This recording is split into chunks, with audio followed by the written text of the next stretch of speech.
Subscribe कीजिए कुंडलिनी जागरण को और प्रेस कीजिए बेल आइकन को, जिससे कि आपको मिल सके हमारी लेटेस्ट वीडियो सबसे पहले। मेरा की जो भावना है ये झूठी भावना है, ये सच्ची भावना बिल्कुल नहीं। अगर सच्ची भावना थी तो आप मुझे बताइए कि कौन से रिश्तेदारी में आपने देखा है कि एक आदमी को शिकायत हो जाए तो सारे लोग उसके साथ खड़े हो जाए। उल्टे अगर आप सहयोग में आए तो आपकी टांगे खींचेंगे। अच्छा, अगर आप सहयोग में आए तो आपसे कहेंगे चलो फिर हमें ठीक कराओ, तो तुमने हमें ठीक नहीं कराया तो हम तुम्हें सहयोग में नहीं जाएंगे, फिर और भी तमाशे खड़े करेंगे। क्योंकि शिव तत्व ही सत्य है, बाकी सब असत्य है। और शिव तत्व का रिश्ता आप जानते हैं वो चैतन्य से होता है। इस प्रकार की जब आप चैतन्य को महसूस करते हैं, आप जानते हैं कि चैतन्य है, तो आप समझ लेते हैं ये जो दूसरा सामने बैठा है इससे कितना आनंद था, कितना। एक बार कलकत्ते में एक साहब मेरे पास आए, वो मेरे पैर पे आते साथ 8-10 वहाँ जितने भी सहयोगी थे दौड़े कहता क्यों, क्या हुआ? पता नहीं क्या, एकदम से कुंडलिनी चढ़ के एकदम खुल गई। तो हमने कहा जाकर देखे माँ को क्या, कहीं देखो सामने एक रियलाइज हो के सामने। अब वो सब खड़े उठे, वो बेचारा झुका ही बैठा बैठा, उसको तो छोड़ो, पकड़ लिया उसको। उसका जो आनंद आ रहा था जैसे कि गुलाब के फूल से भी ना आए ना कमल के फूल से आए, ऐसे उसका मजा उठा रहे। यह असली रिश्ता हुआ कि बैठे कहाँ थे वहां से भागे भागे आए, क्या मजा आया। जब ये मजा आने लग गया तब रिश्तेदारी हुई। यही असली दोस्ती है, यही असली सहयोग की प्रेरणा, प्यार और उसका आनंद। ये सिर्फ शिव तत्व से हो सकता है। अगर आपके अंदर शिव तत्व है तो आप आपस में झगड़ ही नहीं सकते। आपने गणों को देखा है कि गण कैसे होते हैं कि वो एक इशारे पे कठिन से कठिन काम सब लोग मिलकर करने लग जाते। कठिन से कठिन बात हो उसमें सब जुट करके करने लग जाते। लेकिन अगर हमारे यहाँ शिव तत्व की जब पूर्ण प्रणाली शुरू हो जाती है, मैंने देखा है कि अगर समझ लीजिए कोई चीज़ अमेरिका में हो गई तो सारे सहयोगी उधर दौड़ पड़े। कोई घटना ऑस्ट्रेलिया में हो गई तो सबका चित्त वहां दौड़ पड़े। इतनी बड़ी बात है। लेकिन सबसे पहले इसमें हमें जानना चाहिए क्या हम शिव तत्व में स्थित हैं।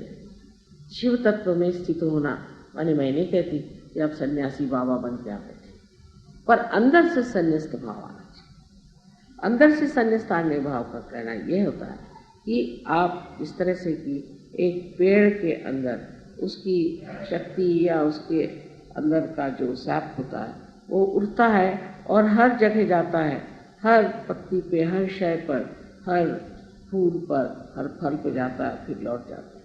इसी प्रकार आपका भी प्यार बिल्कुल निर्वाज्य, पूरी तरह से असंग में अटैच्ड होगा, तब आप शिव तत्व में स्थित हो। और जब वैसे आप हो जाते हैं तब आपको आप एक दूसरे पर मजा आने लगता। नहीं तो एक दूसरे को देख करके वो ऐसा बोले, इन्होंने ऐसा किया। शुरू शुरू में तो ऐसा लगता था कि मैं किसी झगड़ालू घर में घुस गई, जिसका उसका आपस में झगड़ा, न किसी को आपस में मजा आ रहा है न कोई आपस में प्यार कर रहा है।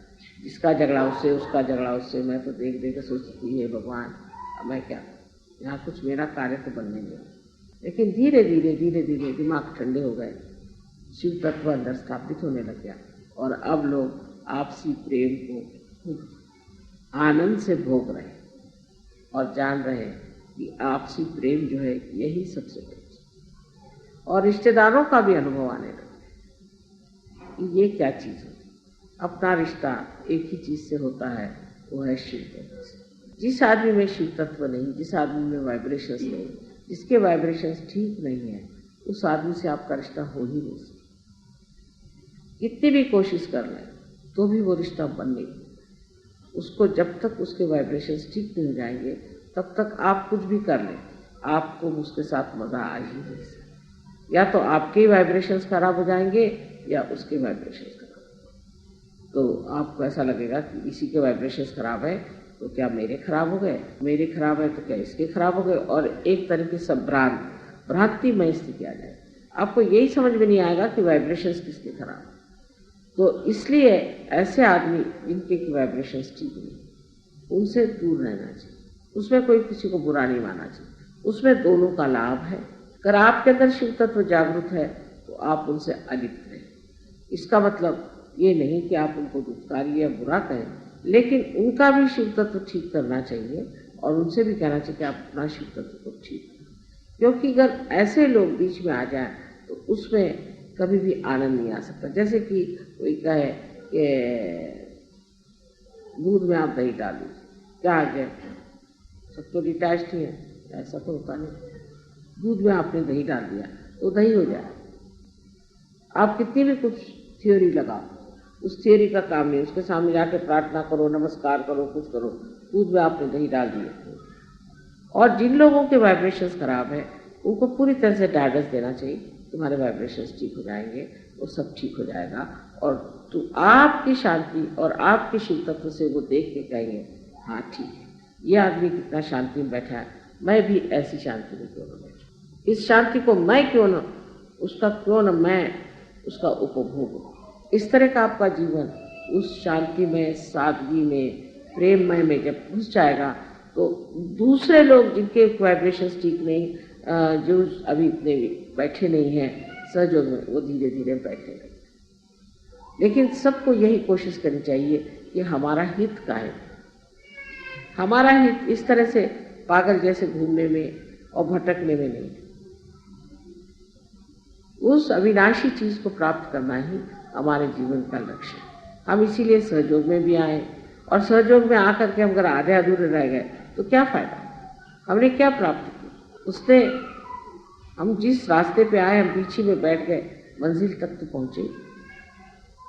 इस शिव तत्व के बारे में मैंने अनेक बार बातें करी हैं और बताया, लेकिन दिल्ली वालों के लिए विशेष रूप से शिव तत्व की बात करनी चाहिए। शिव तत्व की बात ऐसी है कि आपको पता होना चाहिए कि जब हृदय आपका पकड़ जाता है तो आपका आज्ञा चक्र, पर मैं तो उल्टे कहूँ, अगर आपका आज्ञा चक्र पकड़ गया सामने का तो आपका हृदय एकदम से संकुचित होता है, एकदम छोटा होता है। और जब आपका आज्ञा चक्र खुल जाएगा आपका हृदय एकदम ठंडा ठंडा उसमें से बहना शुरू। आज्ञा चक्र चढ़ता है अहंकार से,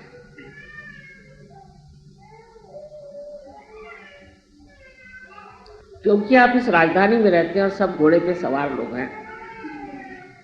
आप भी सोचते हैं बच्चों को जरा, पता नहीं क्यों बच्चे रो रहे हैं, इनको देखना चाहिए, जो बच्चे रो रहे हैं उनको देखना चाहिए।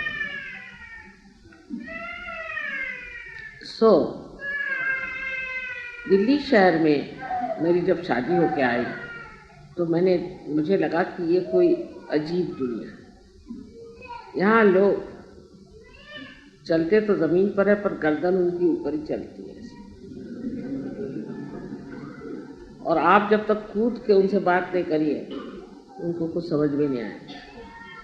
एक अजीब अहंकार की दुनिया। जब उस टाइम में जब देखा, जबकि मैं बहुत छोटी और भोली सी थी, मुझे हंसी आती थी कि ये सब पागल लोग जा कहाँ रहे, सीधे जमुना जा रहे हैं, किसी घाट पर जा रहे हैं, कुछ समझ भी नहीं आता था। तो मैं देखा करती थी और मुझे बड़ा आश्चर्य, सबकी गर्दन यहाँ से उठकर 6 फुट चलती, और इसका कारण ये कि अहंकार, इतना अहंकार। एक चपरासी भी बीवी घर में आए तो वो शनील के सूट पहन करके लिपस्टिक लगा करके पहुंची घर में। मैंने सोचा कोई मेमसा भी होगी, नाखून रंगाए हुए, लिपस्टिक लगाए हुए, चूड़ियाँ पहनी हुई, बिल्कुल फैशनेबल, और मैं तो उसके सामने बिल्कुल ही गांव की औरत लग रही थी। तो मैंने सोचा कोई मेम साहब होगी, तो मैंने उनसे कहा चाहिए, उनको सोफे पे बिठा दिया। तो बैठे ना, मैंने कहा आप बैठिए बैठिए। नहीं, मैं कैसे बैठ सकूँ? मैंने कहा क्यों, आप बैठिए, आप हैं कौन? मैं आपके चपरासी की बीवी।